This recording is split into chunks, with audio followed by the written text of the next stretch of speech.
नमस्कार, मैं विनय कुमार गिरी अपने YouTube चैनल निर्मल सुभक्ति में एक बार पुनः आप सभी का स्वागत करता हूं। मित्रों, आज हम लोग चर्चा करेंगे सुदेव नंदन राजा श्वेत के विषय में। आज की कथा काफी ज्ञानवर्धक और रोचक है। इस कथा में हम लोग ये जानेंगे कि मनुष्य पृथ्वी में अपने शुभ कर्मों के जरिए किस तरह ब्रह्मलोक तक पहुंच सकता है, लेकिन उन्हीं कर्मों में कोई त्रुटि रह जाने के कारण ब्रह्मलोक में भी वो परेशान हो सकता है। बड़ी ही रोचक कथा है। कथा को जानने के लिए वीडियो को अंत तक देखें। जो लोग चैनल पे नए हैं, चैनल को सब्सक्राइब कर लें और बेल आइकन को प्रेस कर दें ताकि आगे आने वाले वीडियोस के नोटिफिकेशन आप लोगों को मिलती रहे। तो आइए देर न करते हुए शुरू करते हैं।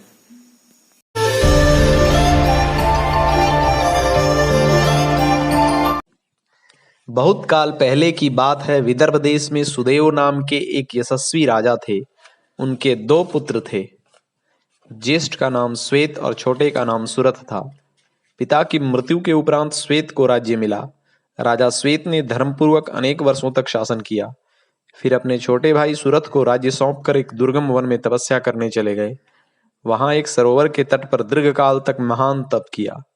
फिर उनकी मृत्यु हो गई और उन्हें ब्रह्मलोक की प्राप्ति हुई।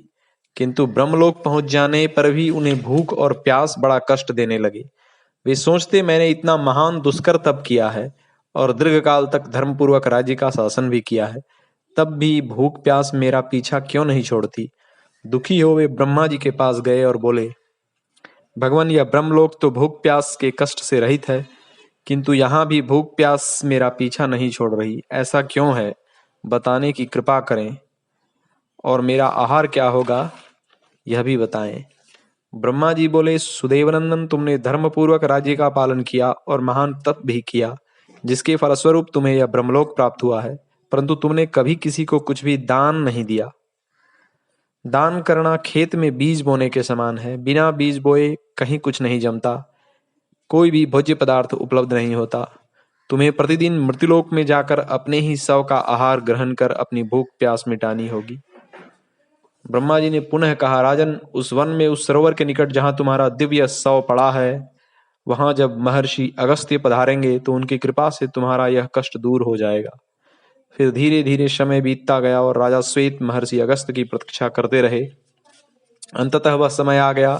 एक दिन अगस्त्य जी उस निर्जन सुंदर वन में प्रविष्ट हुए और उस सरोवर के निकट उन्होंने एक हृष्टपुष्ट शव देखा। तभी आकाश से एक सुंदर विमान उतरा और विमान से एक सुंदर पुरुष आकर उस शव का भक्षण करने लगा और सरोवर का जल पीकर पुनः विमान में बैठकर जाने को उद्यत हुआ। विमान में अनेक अप्सराएं बैठी थीं जो उस पुरुष को पंखा झेल रही थीं। अगस्त्य जी ने उत्सुकतावश उस पुरुष से पूछा, हे देवतुल्य तेजस्वी पुरुष, आप कौन हैं और क्यों ऐसा घृणित आहार कर रहे हैं। तब राजा श्वेत ने अपनी सारी कहानी बता दी और दान न देने का दुष्परिणाम बताया। फिर राजा श्वेत ने कहा, प्रणाम मुनिवर, आप महर्षि अगस्त्य ही हैं। मैंने अपने तप के प्रभाव से यह जान लिया है। मुनिवर, दान न देने के कारण मेरी यह दुर्गति हुई है। कृपया मेरा यह आभूषण दान में स्वीकार करें और मेरा उद्धार करें। महर्षि अगस्त्य ने राजा का दुख हरने के उद्देश्य से वह दान स्वीकार किया। इसके प्रभाव से राजा श्वेत का शव अदृश्य हो गया और राजा भी भूख प्यास से रहित हो ब्रह्मलोक को चले गए। ओम।